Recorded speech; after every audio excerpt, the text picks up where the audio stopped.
तर आपल्यासोबत या नोकरी मेळाव्यामध्ये सहभागी झालेली एक कंपनी आहे, त्या कंपनीचे HR आपल्यासोबत आहेत. मॅम, नाव काय तुमचं? ऋतुजा पाटील. ओके. तुमच्या कंपनीचं थोडंफार इंट्रोडक्शन. आमची जी कंपनी आहे Saurav food and agro company आहे. सेलिंग, मॅन्युफॅक्चरिंग आणि एक्सपोर्टिंग कंपनी आहे.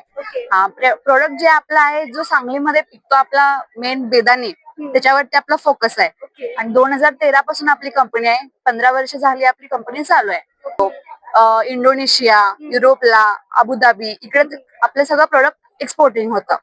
आणि मग कोणत्या कोणत्या जॉब ऑपॉर्च्युनिटीज तुमच्या कंपनीकडून मिळत आहेत? ओके, आता सध्या तरी आमच्याकडं सेल्स कोऑर्डिनेटर साठी आहे. एक्सपोर्ट इन्चार्ज असतो.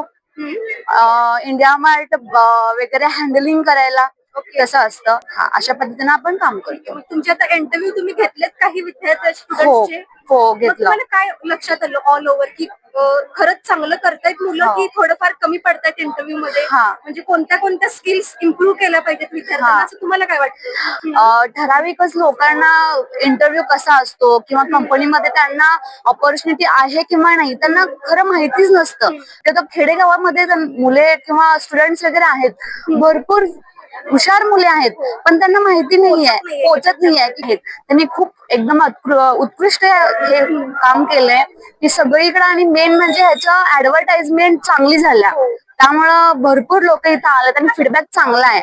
आम्ही सुद्धा इंटरव्ह्यू घेतले, 4 ते 5 घेतलं. मॅरिट घेतलं, एज्युकेशन कमी आहे पण त्यांचं घेतलं. थँक्यू सो मच मॅम, आणि बेस्ट थँक्यू सो मच.